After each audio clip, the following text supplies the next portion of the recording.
So it's the middle of the week yet again, folks, and that, of course, means it's time for NXT and your copious review with your favorite fat man. What happened on NXT, what storylines progressed, and how we're building to the very next NXT takeover. We're going to talk about all of that and more right here, right now on Dead on Dave Productions.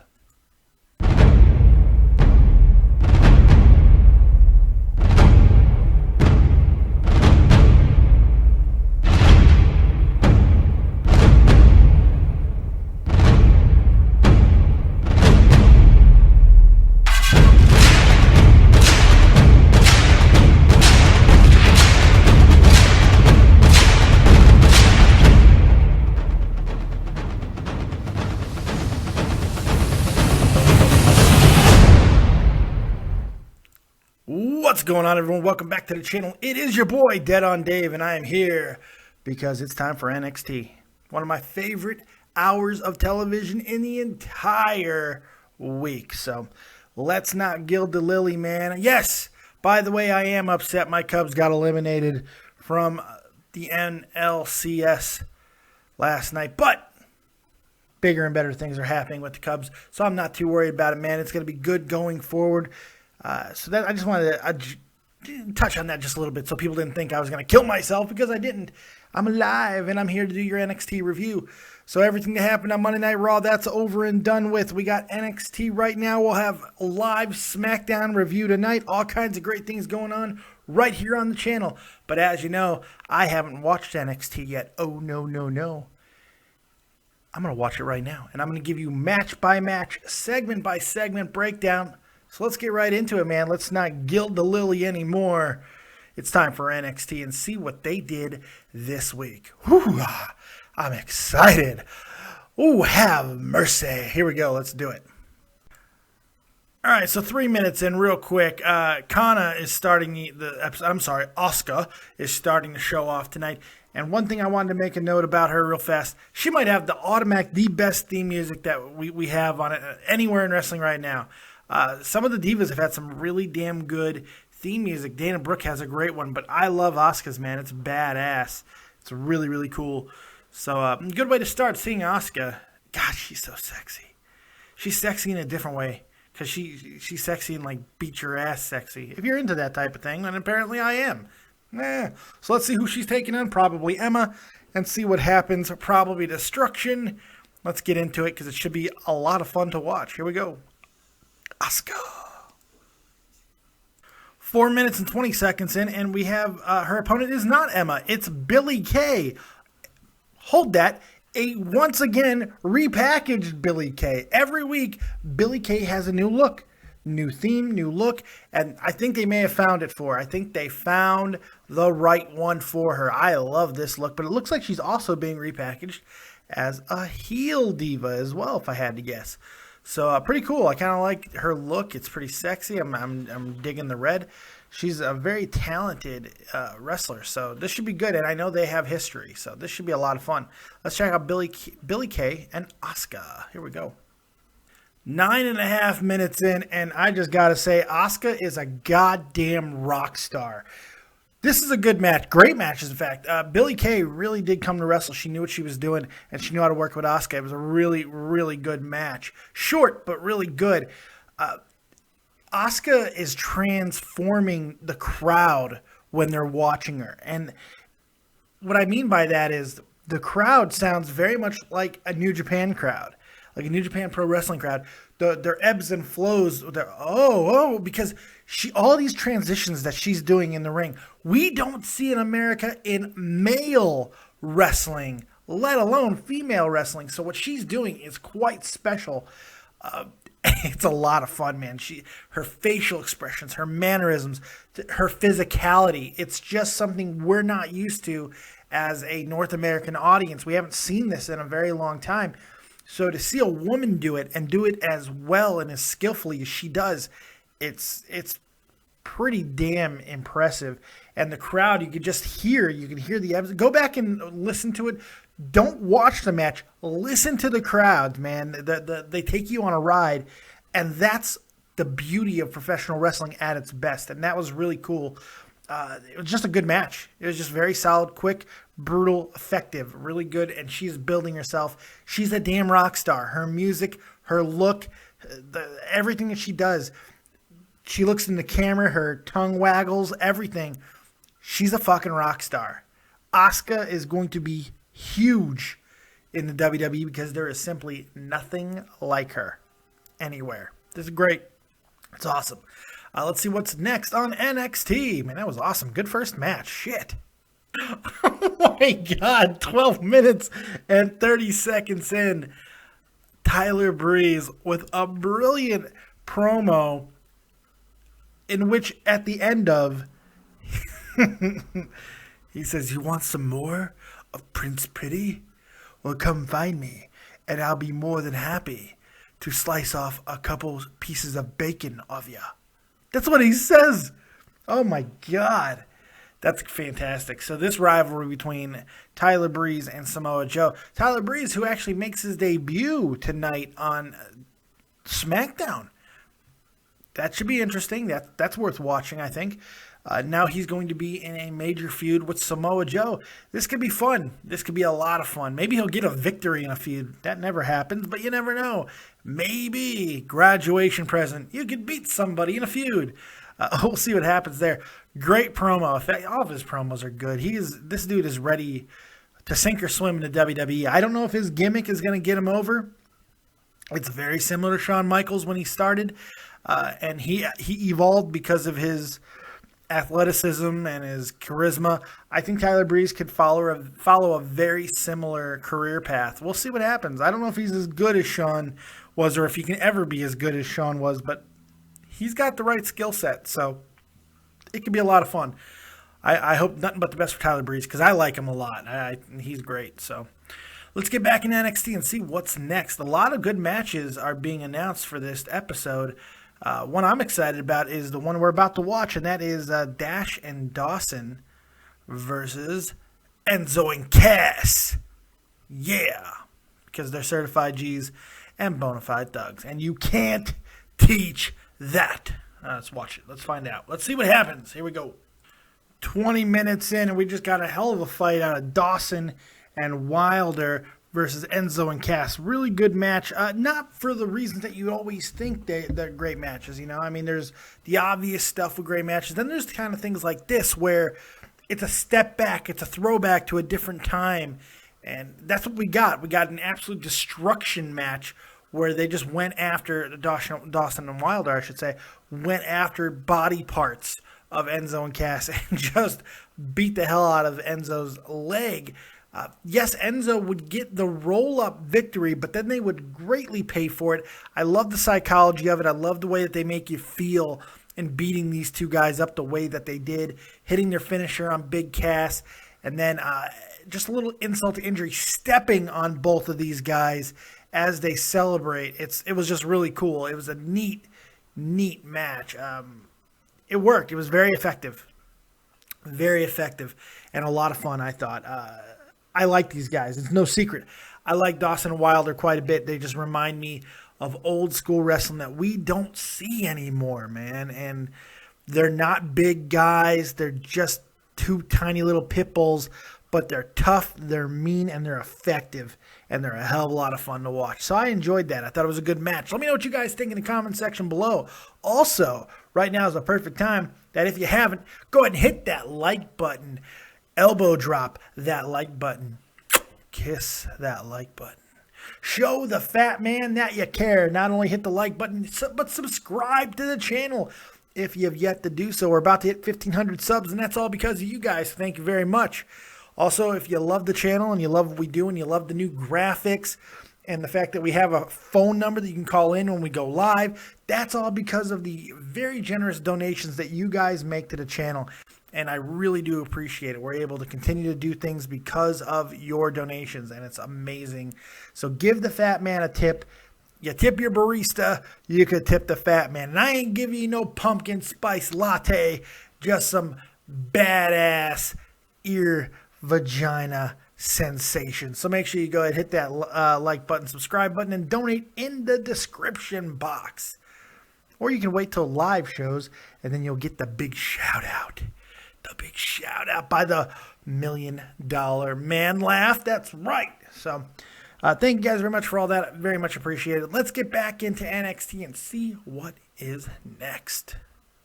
About 25 minutes in, and the roof just got lifted off the place because James Storm made his NXT debut. And while we all knew this was happening, the NXT arena did not. And they were very, very surprised, shocked, and just very excited to see him there. NXT referred to him as an independent wrestler.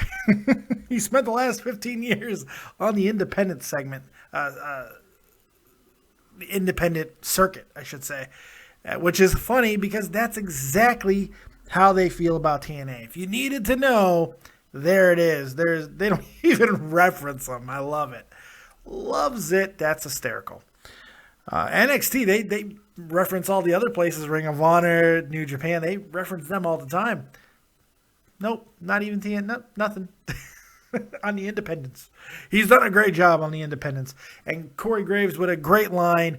And he's really good at punching you in the face and enjoying a cold beverage after. Yes, he is. I'm not a huge James Storm guy, but it's only good to have him in NXT. He's a good performer. He'll teach a lot of toughness and some ring psychology of being a tough guy to the guys in the back. So having him here is just a benefit. Even at 38 years old, it's a benefit to have him there. It should be a lot of fun to see what he does. So let's see this match. Should be a lot of fun. James Storm, NXT. Here we go. 26:46 in, and James Storm doesn't get paid by the hour. Hits the 8-second ride for the victory, man. Pretty impressive stuff. As he hits a reverse RKO on somebody, on Danny Burch, he yells, "Good night." Look, he's a lot of fun, man. This dude, James Storm, is so deceptive because he hits so many different moves, and he's kind of like Eugene in that way. He doesn't mind using other people's finishers and stuff, but he does it in this badass way. Because what are you going to do? You're going to tell James Storm not to use your finisher? Go fuck. You know, it's James Storm. He's just a big, tough guy, big, tough cowboy who's going to do what he wants, and he's a lot of fun to watch at times. I want to take a second here, because I think it's important to note just how important NXT is because of reasons just like this. I mean, this is a place where these guys can go and not only wrestle in front of a good crowd and all that stuff, but you give back to the future of wrestling, man. WWE knows it's not infallible. WWE, believe it or not, I mean, a lot of people be like, oh, I wouldn't say that by the booking. No, that's just money. But I think they do care about protecting the industry as far as keeping it alive. Granted, would they love to see WWE being the industry leader, as always? Absolutely. But having guys from other organizations, and you could say that I'm wrong, but just the fact that they're bringing in these guys to not only wrestle and compete on one of their best shows right now, but having them in the Performance Center and being a viable asset to the growth of the industry proves everything right there. It's everything you need to know. Also, the rumblings, the rumors that New Japan Pro Wrestling, apparently they're insinuating that the WWE offered them a slot on the WWE Network. Now, I find that interesting because I mentioned that. If you can go back, I did a show talking about this is what I think the network eventually is going to be. Netflix for wrestling. And I think that's also why the WWE always says Netflix with them. Netflix isn't just about one television show. No, it's about television. It's about movies. And I think eventually, I think wrestling is going to be the exact same way. Why try to start your own streaming service, which is where all television is going anyway, for a small piece of the market share when you can get involved in the WWE network and have a built-in audience, help grow more audience to it, and you just pay a little service charge. You're going to make more money this way. It makes more sense. It helps the WWE. It helps your brand, and it opens up other business opportunities down the line, talent exchanges, all kinds of different things. So I think that's where it's going to go, and if New Japan does decide to make that choice, pretty damn smart, and it could change the industry. Right now, it's just a small rumbling. But look for that to pick up steam at some point. I hope it does, because I see the potential there. Let's get back to NXT, man. That was a lot of fun. James Storm in NXT. Let's see where else this goes. 27-25. One final note on James Storm. Two quick things. One, the crowd, the first thing they chanted is, "You belong here." That's a great thing. And two, his entrance music is badass. Never send a boy to do a man's job. That's a cool intro song, man. Absolutely love it. Absolutely love it. James Storm, yay. Good stuff. Why I didn't care for him on TNA? Mainly because they tried to make him too big. You know, like when he was part of Beer Money, it was great. But this works for him now, man. Having him this type of role can be a lot of fun. I'm excited about it. I'm assuming it's the same thing as Samoa Joe. Samoa Joe and Rhino. And it's perfect roles for them. It's a perfect role for him. All right, let's get back into it. James Storm, I can't stop talking about James Storm because the potential and what it means. First, it validates everything that Samoa Joe has done. That's the first thing it does in my eyes. It validates that. It's like, this works. Let's bring in more guys. It's opening the floodgates, something I said was going to happen if Samoa Joe worked out. Who's going to be next? That's another question that it poses. How exciting is that? Who's next? Bobby Roode? Austin Aries? More guys from Japan? Who the hell knows? This is great. Let's see what's next, man. This is awesome. NXT rolling along this week. 42 minutes in. Big gap since the last update. That's because we got a very long but very impressive look at Apollo Crews in a two-part interview, very similar to what they did with Finn Balor during his rise. Now, what does that mean? We don't know. But it was a very, very good inside look at Apollo Crews. Then that got followed up by a great little match by all kinds of bodily functions happening here. Alexa Bliss and Peyton Royce. We got the hiccups now. That's fantastic.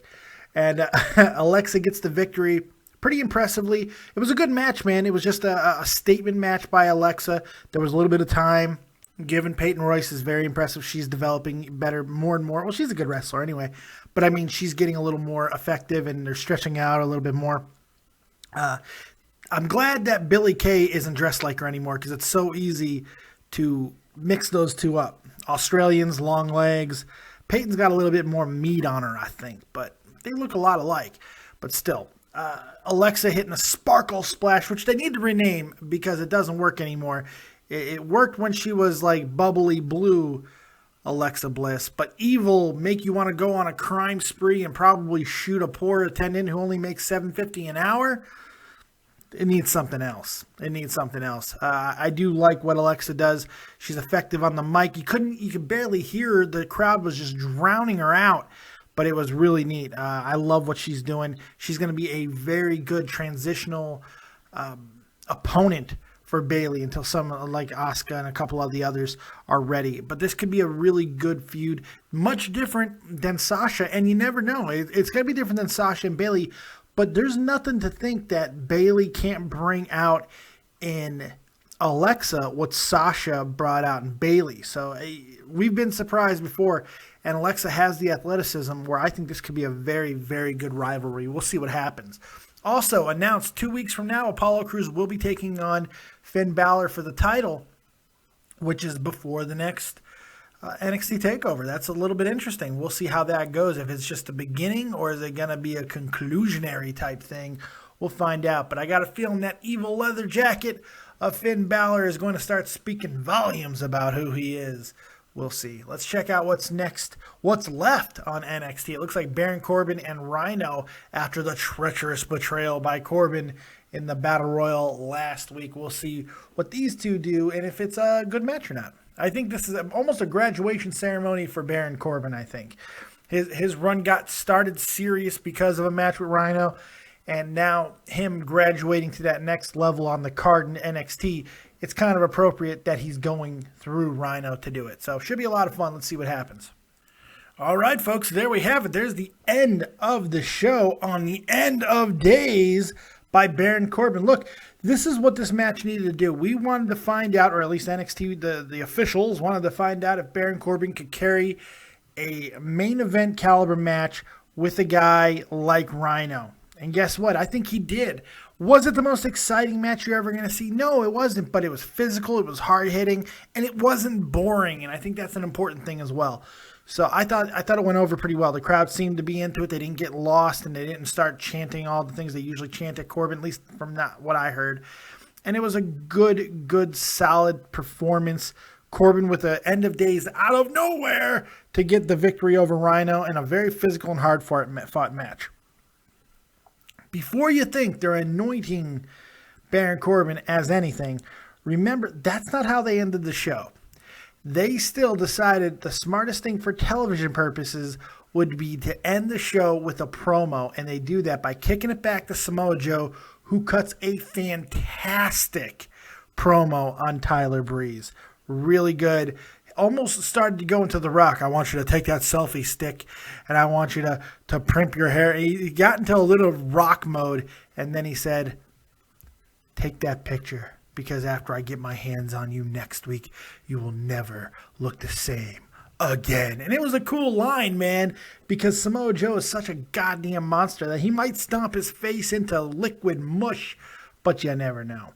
So should be a good match. This is what I like about NXT, man. It's not just about this week. It's about a week from now. It's about 2 weeks from now. It's really, really smart booking. Lots of great things happened in this episode. Every single match was very good. Asuka, James Storm, Alexa Bliss and her rise. We got a great look behind the scenes of Apollo Crews, Enzo and Cass. I mean, tag teams. I mean, you really can't ask for much more out of a program. I think they did a fantastic job, and I give this episode a very solid 8.5, maybe even a 9. It for not having the super high-octane championship caliber match or anything like that. It's about as good as you can get. It doesn't get much better than this. It was fun. It was effective. And it's only an hour long, so you don't feel like you waste a huge investment, even if it was bad. So it's great.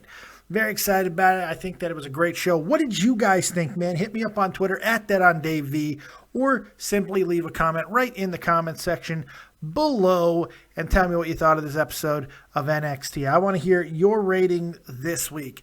Also, don't forget, live tonight, right after SmackDown, get your asses right back here for the copious SmackDown review.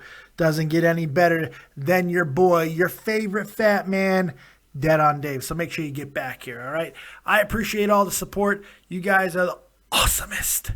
The awesomest. Oh, by the way, if you have not seen this week's episode of Table for Three with The Miz, God, who else was there?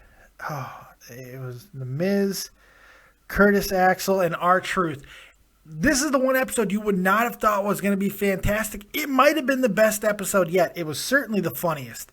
Laughed my motherfucking ass off. It was hysterical. Table for Three this week was great. Make sure you go check that out as well. Other than that, that's all I got. Like, subscribe, and share. And as always, kids, if you don't have talent, have talented friends. We'll see you next time. Keep it copious. Peace.